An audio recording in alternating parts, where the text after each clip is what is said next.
Amadou Diallo, le journaliste qui a assisté au massacre du 28 septembre en Guinée, a témoigné devant la barre en révélant un récit captivant. Malgré cet état psychologique, mais j'ai écouté les sons que j'avais pris. J'ai appelé la rédaction pour dire que je suis rentré sur sain et sauf. Et on s'est accordé que je devais faire un reportage pour les éditions du matin. C'était donc le massacre du 28 septembre, c'était lundi. Donc mardi matin, dans la matinale du matin, il me fallait travailler.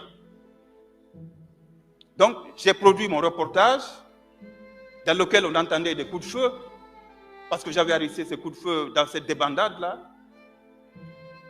Mais ce reportage, lorsqu'il a été diffusé par la BBC le matin dans les éditions matinales, évidemment, mon calvaire a commencé là. Non, pas, il s'est poursuivi parce qu'il avait déjà commencé le jour du massacre. Avant de commencer, n'oubliez pas de vous abonner et d'activer la cloche de notification pour ne rater aucune de nos prochaines vidéos. C'est parti. Mais la diffusion de ce reportage m'a, disons, créé d'autres ennuis.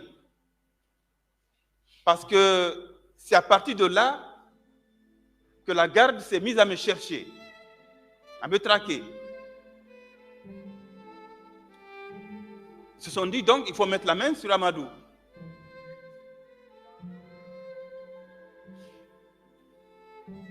Et j'ai commencé à recevoir des appels téléphoniques. J'ai reçu 3 appels au moins significatifs. J'ai reçu le premier, le plus, je dirais, le plus significatif, c'était un appel de militaire de la garde du capitaine Dadis, qui connaissait mes enfants, qui connaissait chez moi, qui était ami à mes enfants, et qui a appelé mes enfants pour leur dire, est-ce que papa est là-bas? Ils ont dit oui, il faut lui dire de quitter, on a parlé de lui ici. Qu'il quitte la maison. Je connais chez vous, mais je ne veux pas indiquer. Effectivement, il avait été chez moi, rendre visite à mes enfants, moi je suis au travail. Quand il est arrivé, il est resté là avec les enfants, ils ont bavardé. Voilà, c'était des amis. Parce que comme je vous ai dit, 2 de mes enfants voulaient faire l'armée. Et il allait avec mes enfants d'ailleurs au camp à l'époque.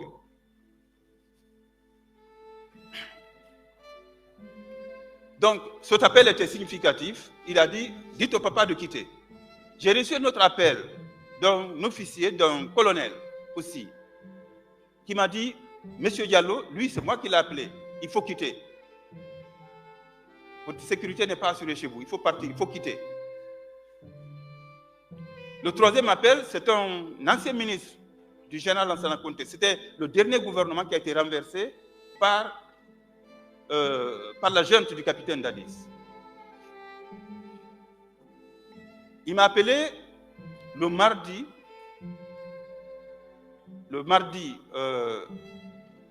qui a précédé le massacre, parce que le massacre, comme on le dit, c'était lundi. Donc le mardi, à 23h, il m'a appelé. Il me dit, tu es là? Tu es où? Je dis, je suis chez moi. Non, tu ne dois pas être chez toi, il faut partir.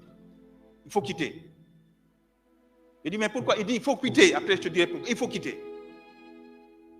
Bon, je ne me suis pas décidé de... Non, je ne sais pas. Je ne voulais pas partir, honnêtement. 30 minutes après, il rappelle. Tu es encore là-bas? Je dis, oui, je suis là. Non, il faut quitter. Je dis, il faut quitter. Il parle avec insistance, avec beaucoup plus d'autorité. C'est en ce moment que j'ai pris la résolution, mon épouse et moi. Mon épouse que je remercie, qui a géré toute cette situation. Puisque, je le dis, j'étais aussi avec ma maman, ma mère, qui était âgée et fragile, qui avait 90 ans, qui vivait avec nous dans cette maison et qui ne devait pas savoir que son fils a un problème avec les autorités. C'était très difficile. Les enfants étaient petits aussi. Ils ne pouvaient pas comprendre. Le plus grand était au lycée. L'autre, le cadet, il venait d'avoir le brevet. Le 3e, l'examen d'entrée en 7e année. J'avais 2 petits-enfants aussi, ils étaient très petits. Donc, c'était difficile pour mon épouse de gérer tout ça. Et c'est pour ça que je la remercie. Donc, je décide avec elle de quitter. Il était presque minuit. mais dans un environnement funeste, dangereux. Monsieur le Président, personne dans la rue, personne dans les quartiers, tout le monde se terre.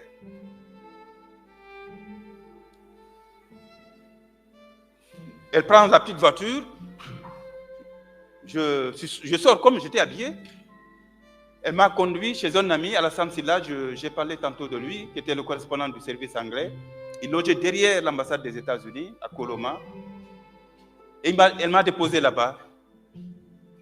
Elle a repris seule le chemin. Elle aussi, elle n'a rencontré que des camions militaires. Elle est rentrée. Moi, je suis resté chez Alassane Silla, mais si vous vous sauvez et vous ne sauvez pas votre famille, vous n'êtes pas sauvé, Monsieur le Président. Donc, il fallait prendre les dispositions pour que la famille aussi quitte la maison. Et donc, j'ai demandé à ma famille, à tout le monde, de quitter. Ma maman, je l'ai amenée, enfin mon épouse l'a amenée, puisque moi j'avais déjà quitté, à Ratoma, chez mon frère aîné qui habitait là-bas, qui est décédé, père son âme. Eux, les autres, ils sont sortis de la maison, ils ont pris la direction de Lansanaya, ils sont allés se réfugier dans une famille amie à Lansanaya. On a quitté le quartier sans que personne ne sache, sans dire au revoir à personne, parce que personne ne devait savoir qu'on a quitté le quartier, personne ne devait savoir où nous étions cachés. Après quelques jours chez Alassane Silla, la BBC a décidé de m'envoyer à l'hôtel. Je suis allé à l'hôtel, dans un hôtel à Taouya, sous une fausse identité.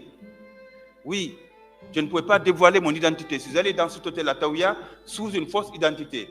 Les journalistes font ça. Quand c'est difficile, ils prennent une identité, une autre identité. Mais là, en l'occurrence, c'était vraiment compliqué, c'était difficile. Donc, je suis arrivé là. Ce n'est pas Amadou Diallo qui s'est fait enregistrer à la réception, mais c'est un autre. Donc, je reste à l'hôtel une dizaine de jours. Et puis après, je suis sorti de l'hôtel.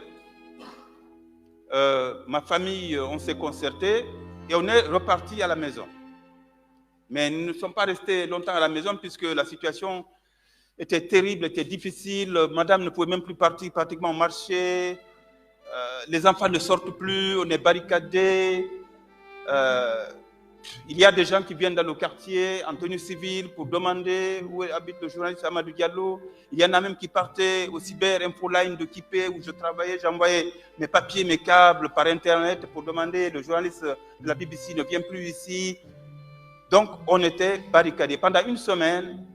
Donc, j'étais vraiment, depuis le mardi, le lendemain du massacre, je suis rentré dans la clandestinité jusqu'au jour où, et moi, et mon époux, et ma famille, jusqu'au jour où la BBC a décidé donc de nous exfiltrer pour aller à Dakar, au Sénégal.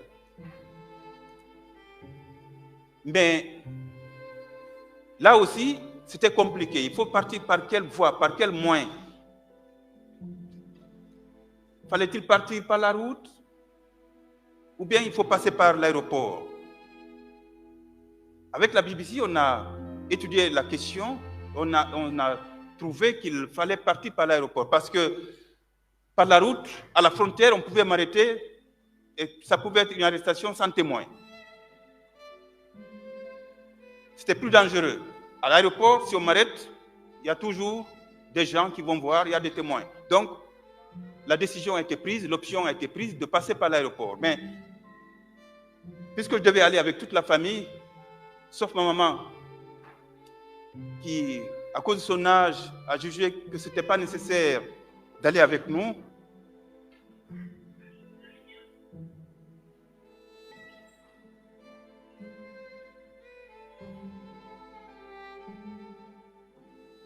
Ma maman, elle m'a demandé de la ramener au village.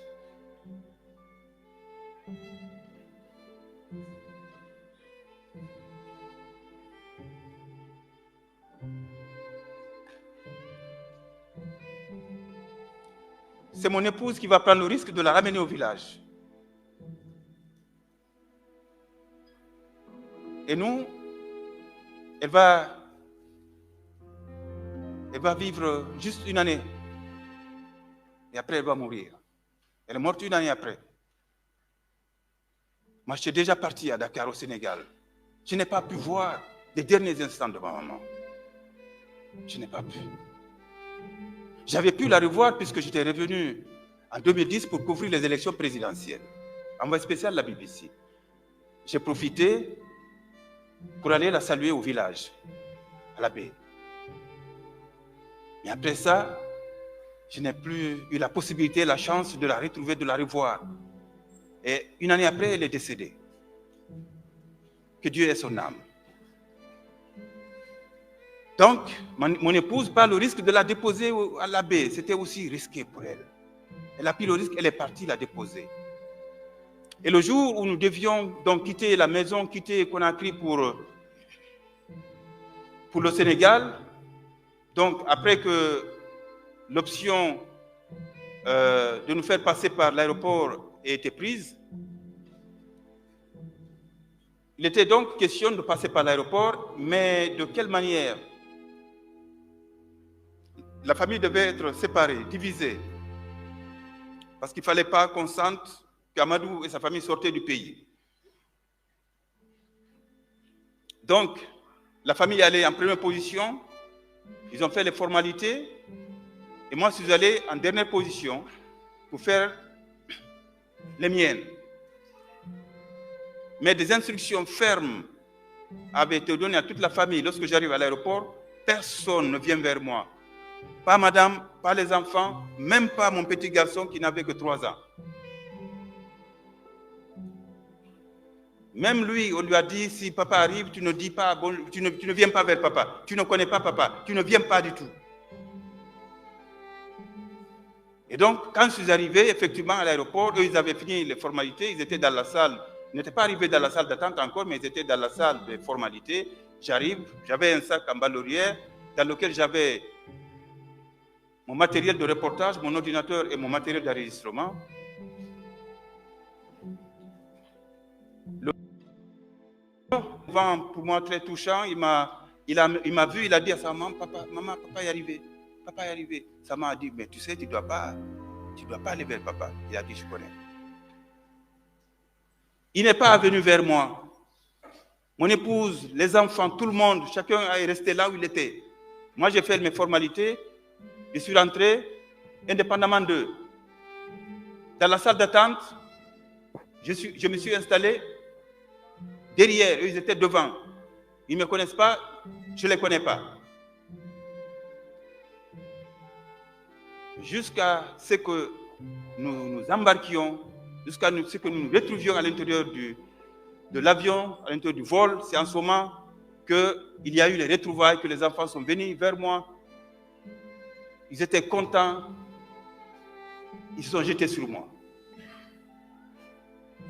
Je vais vous épargner de l'étape qui reste pour le Sénégal. Pour revenir sur l'étape de l'abbé, parce que j'avais dit que si j'ai été sauvé, c'est aussi parce que j'avais été à la baie. Donc, à la baie, le capitaine Dadis avait décidé d'aller à la baie.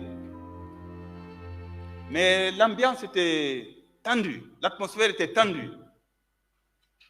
Parce que 2 jours auparavant, les jeunes de la baie avaient manifesté contre sa candidature éventuelle. Il a décidé d'y aller. Et nous, Mouktar Ba et moi, on est allés à la baie le vendredi. Le capitaine Dadis devait arriver le samedi, 26, je crois, 26 septembre. Nous sommes arrivés le 25, vendredi, puisque, comme je vous ai dit, un reporter a l'ADN, dans son ADN, la ponctualité, le respect du temps, de l'heure et des engagements. Il ne faut pas venir en retard. Surtout un reporter d'une chaîne internationale. Il a partagé un commentaire, il était traqué par les autorités d'alors, ce qui l'a finalement poussé à s'exiler au Sénégal. Le témoignage a pris une tournure surprenante lorsque Diallo a déclaré avoir été activement recherché par des membres de la garde présidentielle du capitaine Moussa Dadis Camara.